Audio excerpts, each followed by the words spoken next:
मेरे रोग और बीमारी थी, वह रोग और बीमारी मेरी ठीक होगी। अभी दुनिया ने ये नहीं समझती, रोग और बीमारी के लिए गुरुओं के पास जाते हो, संतान के लिए गुरुओं के पास जाते हो, नौकरी पेशा व्यवसाय के लिए गुरुओं के पास जाते हो। ये तो छोटी चीजें हैं, ये तो बाद में अपने आप उनके पीछे लगी आती हैं। अरे तुम पेड़ को क्यों नहीं पकड़ना चाहते?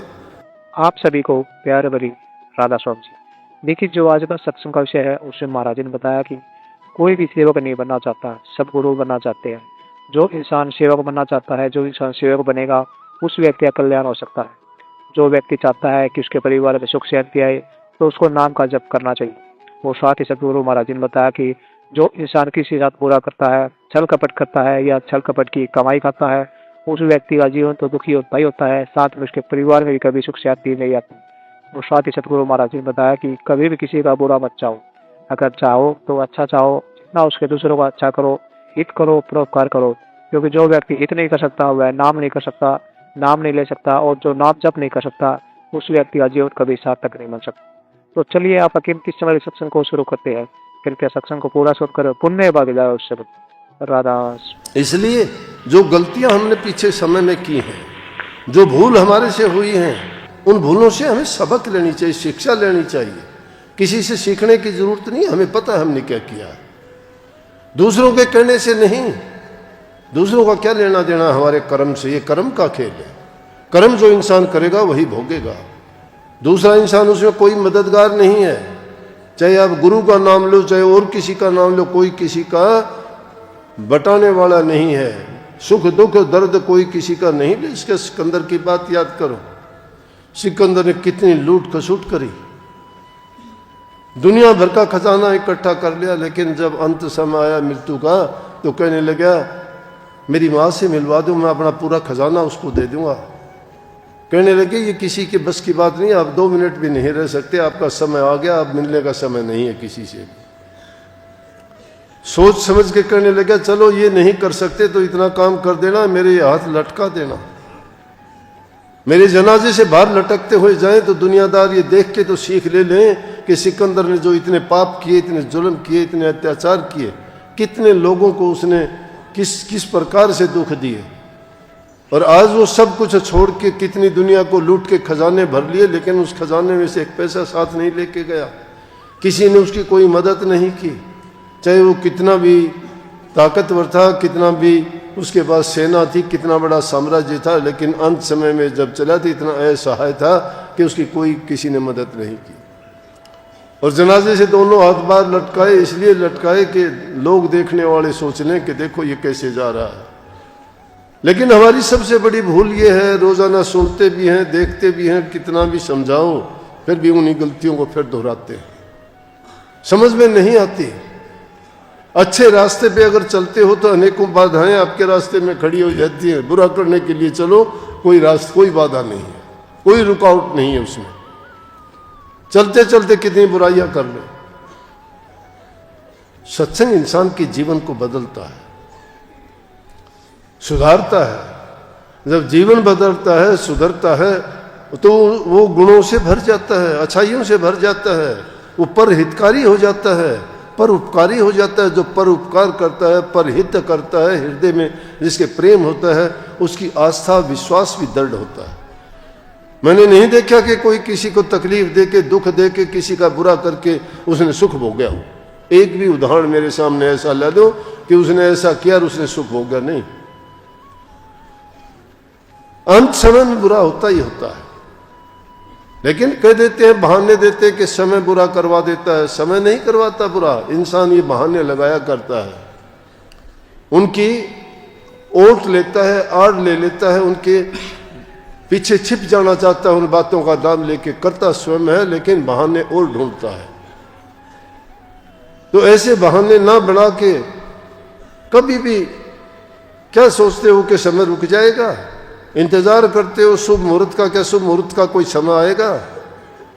लगाते हो कोई वारों का, कोई तिथियों का, कोई टाइम का, कोई टाइम नहीं है। जिस घड़ी में, जिस वक्त में, जिस दिन में तुम्हारे अच्छे काम होने होते वही शुभ होता है। और जिस दिन तुम अच्छा सोच के करते हो, ये करते हो। आज क्या शादी करने के लिए पंडितों से मुहूर्त नहीं दिखाते? पंडितों से शादी करने का मुहूर्त दिखाते हैं, सब कुछ मिलाते हैं, लेकिन सब कुछ मिलाने के बाद भी शादी करने 2 दिन बाद ही शादी टूट जाती है। क्यों? क्या हो गया? विचार नहीं मिले। विचार क्यों नहीं मिले? बात तो विचारों पे आके ठहरी, इंसान की सोच पे ही आके ठहरी ना। तो फिर कहाँ मुहूर्त घड़ी और समय रहा, कहाँ दिन रहे, कहाँ वो गण मिले उनके? वो गण टूटते हुए देर ही नहीं लगती। कहाँ गए वो गण? और जिन्होंने गण मिलाए नहीं, उनकी ऐसी निभी कि पूरी जिंदगी वो एक दूसरे से अलग भी नहीं हो सके। और टाइम आया तो ऐसे ऐसे भी घड़ियां बीती कि दोनों एक ही साथ चले गए दुनिया से। उन्होंने कोई घड़ी समय नहीं मिलाया था। इसलिए इंसान के शुभ कर्म, उसकी अच्छी सोच और उसके शुद्ध विचार इंसान को शुद्धता की ओर, पवित्रता की ओर लेके जाते हैं। जिसका मन पवित्र है, उसके विचार अच्छे हैं, जिनकी सोच अच्छी है, जो चिंतन सही करते हैं अपने जीवन के बारे में। लेकिन हम अपने बारे में कम, दूसरे के बारे में ज्यादा सोचते हैं कि कौन क्या करता है। अरे तुझे पराई क्या पड़ी, अपनी आप नमेड़, अपने ही इतने काम हैं कि उनके बारे में सुधार कर लोगे, सोच लोगे तो ही बहुत अच्छा है। और अच्छी नाम के बारे में कभी सोचते हो कि तुमने नाम ले लिया, तुम्हारा बेड़ा पार हो जाएगा नाम से? वो 5 नाम से, 2 नाम से, 1 मंत्र से बेड़ा पार होने वाला नहीं है। उस नाम में कुछ भी नहीं रखा है। अगर तुम्हारे अच्छे गुण नहीं है तो उसके लिए वो पहले जरूरतें हैं, वो योग्यताएं होनी चाहिए, वो आवश्यकताएं हैं। जब इंसान खेल तो खेलता है चोरी चारी का, खेल खेलता है छल कपट का, निंदा चुगलियों का, धोखेबाजी का, भ्रष्टाचार करता है, रिश्वतखोरी के काम करता है, सब प्रकार से अपने मन में जितने ऐब हैं वो भर रखे हैं, और फिर नाम लेके सोचता है मैं तर जाऊंगा। उसके लिए कोई नाम नहीं है, नाम मायने नहीं रखता। नाम की शुद्धता और पवित्रता को जांचना चाहते हो तो उससे तो इंसान का जीवन बदल जाता है। छिन्न में चढ़े छिन्न में उतरा, वो प्रेम नहीं होता, वो भक्ति नहीं होती, वो श्रद्धा नहीं है, वो विश्वास नहीं है, वो आस्था नहीं है। ये आस्था और विश्वास का खेल है, वो अटूट होता है, टूटता ही नहीं। प्रेम कभी नहीं टूटता, मित्रता कभी नहीं टूटती। मित्रता कहां हुई जो टूट गई? मित्र था ही नहीं, शिष्य भी नहीं था। अगर गुरु को छोड़ दिया तो सेवक वो बना ही नहीं कभी। सेवक धर्म निभाना आसान काम नहीं है।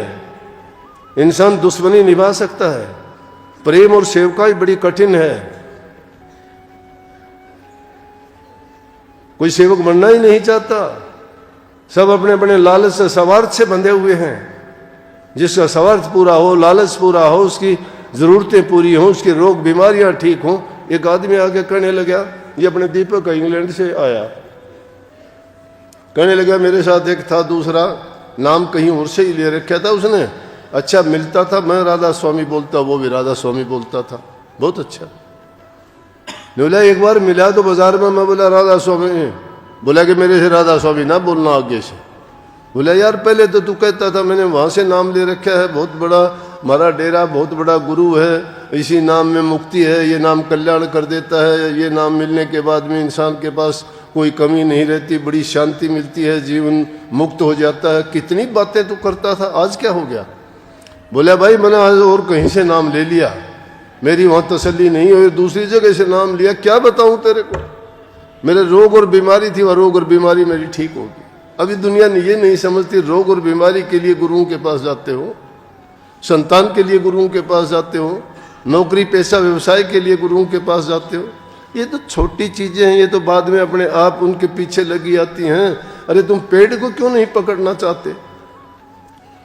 तुम तो काम में तो फंसे हुए चाहते, राम को पकड़ना हो, बड़े कामी हो, काम में फंसे हुए, काम दुनियादारी की ओर धकेलता है, लेकिन राम ऊपर की तरफ लेके जाता है इंसान को। ऊपर उठने का मतलब आकाश में नहीं, आकाश में नहीं, इन निचाइयों से, इन हीनता से, इन दुष्ट विचारों से उभारता है, वो ऊपर की ओर लेके जाता है, लेकिन काम उसको डबोता है। काम का मतलब कामनाएं, इच्छाएं इंसान की, उसकी तृष्णाएं, उसकी भूख गिराती है इंसान को।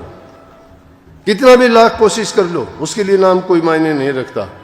कहने लगे क्या बताऊं, उससे तो नाम लेने के बाद में मेरा दर्द और पीड़ा थी शरीर में, वो भी दूर होगी। मैं कहने लगा वो तो किसी डॉक्टर से दवाई ले लेता तो भी ठीक हो जाती, फिर गुरुओं का नाम क्यों लेते हो? शरीर का रोग इंसान के कर्म का भोग है, गुरुओं को दोष क्यों देते हो? गुरु तो जिस रोग के डॉक्टर हैं, वैद्य हैं, वो अगम के हैं। उनके पास प्याला अमृत का है। वो प्याला पीने के बाद जीव अमर हो जाता है। वो दुनियादारी में फिर भटकता नहीं, उसको वो विचलित नहीं होता है। तो तू गुरु का हुआ ही नहीं वो कभी भी। और जो इस तरह की बात बनाने वाले होते हैं ना, जुबान से बहुत बोलते हैं, लेकिन कबीर साहब ने स्पष्ट ये बात भी की है, कोई बात ही नहीं छोड़ी। उन्होंने कहा कि जैसी पहली लगे उसी निभा दे ओढ़, अपनी तो क्या गिने वो तारे पुरस्कृत। जो पहले पहले बैराग लगता है ना इंसान को, बड़ा सोचता है, गुरु ही गुरु कहता है, नाम ही नाम करता है, बड़ा दिखाता है, दिखावा करता है। तो दिखावा करना क्या होगा, वो एक दिन वो दिखावा नहीं रहता फिर, क्योंकि दिखावा ऊपर का था, दिखावा जबान का था, मन का नहीं था। उसके मन के अंदर वो चीज नहीं उतरी थी। जिसके मन के अंदर उतर जाए, मन में तो मीरा जी के उतरी थी, उतार दो ना कोई भी, जहर दे दिया उसको भी पीगी, जो सांप पकड़ा दिया उसको भी पकड़ लिया, घर से निकाल दिया तो भी परवाह नहीं है, बेपरवाह। जिसको वो बैराग लगता है, उस बैराग को कोई परवाह है क्या? कितनी कही राणा जी ने कि तूने तो नीची जाति का गुरु बना लिया, हमें लाज आती है, हम राजपूत घराने के और तुमने नीची जाति का गुरु बनाया। बोली गुरुओं की जाति नहीं होती, जो परमात्मा की भक्ति बताता है उनकी जाति नहीं होती। तुम इन चीजों को क्या समझोगे, तुम्हारा क्या ऊंचापन है? इसलिए जिनको वो लगन सच्ची लगती है उनको ये परवाही नहीं होती। इस चीज को जानने के लिए गुरुओं के पास जाना चाहिए। ये दुनियादारी की चीज तो एक साइड में छोड़ देनी चाहिए। उनको कह देना चाहिए ये तो चीजें किसी से भी प्राप्त कर लोगे, रोटी तो अनाज किसान से मिल जाएगा, कपड़े वाले से मिल जाएगा, जो जरूर चीजें हैं संसार की किसी न किसी से प्राप्त हो जाएंगी। क्या नाम की भी दुकान खुली हुई है कि हर दुकान पे नाम मिल जाएगा? और क्या पता वो नाम भी आपको कैसा मिल जाएगा। गुरु पूरा नहीं, नाम पूरा नहीं। जिसने नाम खुद नहीं जाना है, गुरु की सेवा जिसने नहीं की, गुरु के दर पर कभी एक मिनट टिका नहीं, गुरु के सन्मुख कभी कोई रुका नहीं, वो नाम दे देगा? कहाँ से नाम दे देगा? किसका नाम दे देगा? कौन सा नाम होगा वो? कौन सा नाम होगा? वो नाम भी ऐसा ही जबानी जमा खर्च का होगा। अरे किसी से तुम तो कोई चीज लेके लाके रख देते हो, उसको बनाते ही नहीं हो, रखी रहो, पूजा करो उसकी। चेक दे दिया किसी ने, पूजा करते रहो, मैं अरबपति हूँ, अरबपति है तू, लेकिन क्या काम आया तेरा? रखा है वो कागज तो। उसको भुना लेता, उसको कैश करवा लेता तो अरबपति था, काम लेता उससे। नाम तो बड़ा कीमती है, नाम कोई झूठा नहीं है, लेकिन जिस नाम को कमाया ही नहीं है तो वो नाम क्या काम करेगा आपके लिए? एक इंसान जिसने कभी कोई वो उसका प्रयोग करना नहीं सीखा किसी चीज का, वो चीज उसके हाथ में पकड़ा भी दी, क्या कर लेगा उसका? इसलिए महापुरुषों के पास जब जाते हो तो ये चीज मन में ना लेके जाओ, ये तुम्हारे के मुझे ये मिल जाए, मुझे ये मिल जाए, मेरा ये हो जाए। मैं कहता हूं कि अरे जहां संतों की शरण में चले गए, तुम्हें ज्ञान आ गया, तो तुम तो उन चीजों से उपरामता प्राप्त कर लोगे। मुझे ये नहीं चाहिए, जब तक तुम्हारी चाहना है मुझे ये चाहिए, ये चाहिए, तब तक ना सेवक हो ना भक्ति के रास्ते पे चले हो। लेकिन अगर सच्चाई के रास्ते पे चल पड़े तो तुम्हारा ये मांगने की भी जरूरत नहीं रहेगी, वो अपने आप आएगा। तुम कहोगे क्यों आता है, क्यों आता है? अब पिछले दिनों में नेपाल गया था, नेपाल गया तो वहां काफी सत्संगी थे, सब ने एक हवाई जहाज कर ली और एक जगह से दूसरी जगह जब गए तो एक लड़की अपनी सत्संगी थी, उसने 11 लाख रुपए का चेक दिया। बोले 11 लाख रुपए का चेक है जी, मैं देना चाहती हूँ, खर्चा बहुत लगता है। मैं बिल्कुल सच्ची बात है, गया तो मैं महात्मा बुद्ध की जन्मभूमि में था, मेरी बहुत इच्छा थी कि मैं देख के आऊँ, इसलिए मैं कपिल वस्तु में महात्मा बुद्ध पैदा हुए थे लुम्बिनी में, उस जगह गया। तो दूर काफ़ी पड़ता था, रास्ता बड़ा टेढ़ा मेढ़ा था, हवाई जहाज के सिवाय रास्ता नहीं था। सब सत्संगियों ने मिलके कहने लगे जी हम भी चलेंगे, तो एक हवाई जहाज कर ले, नेपाल में हो जाती है। कर ली उन्होंने। उसने 11 लाख रुपए का चेक दिया। मैं बोला मुझे नहीं चाहिए, मैं क्यों लूँ तेरा चेक? इन्होंने सब ने खर्चा अपना अपना दिया, तू तेरा दे दे। बोली नहीं जी इतना खर्चा लगता है तो आप कहीं भी लगा। मैं क्यों लगा दूँ जब इन्होंने लगा दिया? बोली कि ना जी ले लो। जब काफ़ी जिद करी, बोली मैं कल ले आऊँगी। मैं बोला ले आओगी? मैंने लेना नहीं है, पहले ही सुन ले बात। ले आई, अगले दिन आके कहने लगी ये लो चेक। मैं क्या करूँगा भाई चेक? मुझे क्या चाहिए, अगर देना हो तो दो, आश्रम में दो, जिनकी ज़रूरत होगी, लेकिन इस चीज़ के लिए तो मत दो, क्योंकि इन्होंने किया, मैं क्या करूँगा। मैं अगर मुझे दे देगी तो मैं इसमें लिखूँगा कैंसिल। बोली ना जी मैं तो ज़रूर दूंगी, ज़रूर देगी, ले पैन कार्ड लिया, मैंने पहले ही कैंसिल लिख के दे दिया, मैं ये लिया, तेरे काम का भी नहीं, मेरे काम का भी नहीं। तो मैं ये कहता हूँ, जब तुम जिस चीज़ को इनकार करोगे वो चीज़ आएगी फिर, और जिसके लिए तुम भागे फिरते हो, उसके लिए तुम भागते हो, तुम्हारे आगे आगे भाई छाया और माया का एक रूप है। तुम इन चीज़ों और वस्तुओं के पीछे भागते हो, लालच तुम्हारा बढ़ता चला जाता है और वो चीज़ मिलती भी नहीं है। लेकिन जब तुम उस लक्ष्मीपति को ही पालोगे, उसी को अपना बना लोगे, तो फिर तुम्हें मांगने की जरूरत नहीं, तुम्हारे पीछे पीछे दौड़ेगी, वो आएंगी। तुम इनकार करोगे वो आएगी। संसार के पदार्थों की ये उनका गुण है कि जब तुम उनके पीछे भागोगे वो भागते चले जाएंगे, तुम्हारी तृष्णा बढ़ती चली जाएगी। इसलिए जब मन को शिथिल करके प्रभु की भक्ति में लग जाओगे तो तुम्हारी वो वासना ही खत्म हो जाएगी। तुम्हें उत्साह नहीं रहेगी कि मुझे मिले, ये चीज मिले। तुम ना करोगे वो चीज अपने आप आएगी। इसलिए अब नया साल चढ़ने वाला है, रोजाना नया साल चढ़ता है। सुबह को उठते हो वो दिन नहीं रहता, अगला दिन आ जाता है, वो नए साल में ही होता है। उस साल का एक दिन रोजाना कल के बाद में देख लेना, 23 का भी एक दिन कल चला जाएगा, बीत जाएगा, नया रहेगा नहीं उठोगे जब। पुराना हो चुका होगा, वो पहला दिन पुराना हो चुका होगा 2023 का। रोजाना उठते हो उसी टाइम एक दिन चला जाता है, वही पुराना हो गया, बीत गया वो। लेकिन उस समय को यूं ना बीतने दो, उस समय का पूरा लाभ उठाओ। हमारा जीवन बड़ा कीमती है, बड़ा महत्वपूर्ण है, ये जन्म यूं ही नहीं मिला। और भाग्यशाली हैं, हमें गुरुओं की शरण मिली, नाम मिला, अच्छा अवसर मिला, हर प्रकार से हम संपन्न हैं, सब चीजें हमें मिली हैं। और संकल्प ले हम कि आगे आने वाले समय में हम समय को बर्बाद नहीं करेंगे, समय का पूरा लाभ उठाएंगे, और जो जिस काम के लिए मनुष्य का चोला मिला है वो अपना उद्देश्य प्राप्त करके रहेंगे। दृढ़ संकल्प जो लेगा वो प्राप्त कर भी लेगा। अब तब तक के लिए छुट्टी। सबको बहुत बहुत आशीर्वाद। प्रवचनों को पूरा सुनने के लिए आपका बहुत बहुत धन्यवाद। हम आशा करते हैं आपने सत्संग को बड़ा ही ध्यान से सुना होगा। तो जैसे कई सत्संग जी आपने सत्संग में सुना, महाराज ने बताया कि हमेशा हित कीजिए, अच्छे कर्म कीजिए। अगर आप अच्छे कर्म करोगे तो आपके जीवन में सब कुछ सफलता ही मिलेगी, सुख भी मिलेगा और सब शांति भी मिलेगी। अगर आप बुरा कर्म करते हैं और आप दोष फिर गुरु को देते हो, गुरु उसने क्या कर सकता है। आपने जैसा कर्म किया है आप वैसा काटोगे, जैसा आपने बोया है वैसा ही आपको काटना पड़ेगा। इसलिए हमेशा अच्छे कर्म कीजिए, दूसरों के लिए हित के कार्य कीजिए। जैसा गुरु महाराज ने बताया कि सत्संग में जाओ और गुरु की बातों को बड़ा ही ध्यान से सुनो। गुरु आपको हर बात बताएगा जिससे आपका जीवन का कल्याण होगा और आपके परिवार में सुख शांति आएगी। तो कृपया गुरु महाराज जी की हर वचनों को आप अपने जीवन में अवसर करिए और अपने जीवन को सार्थक अवश्य बनाइए। और साथ ही अगर आपको सत्संग अच्छा लगा तो कमेंट बॉक्स में राधा स्वामी लिखकर पुण्य भागीदार अवश्य बनिए। मिलते हैं जल्दी एक नई और बहुत ही प्यारे प्रवचनों के साथ। तब तक के लिए आप हमें दीजिए राधा स्वामी।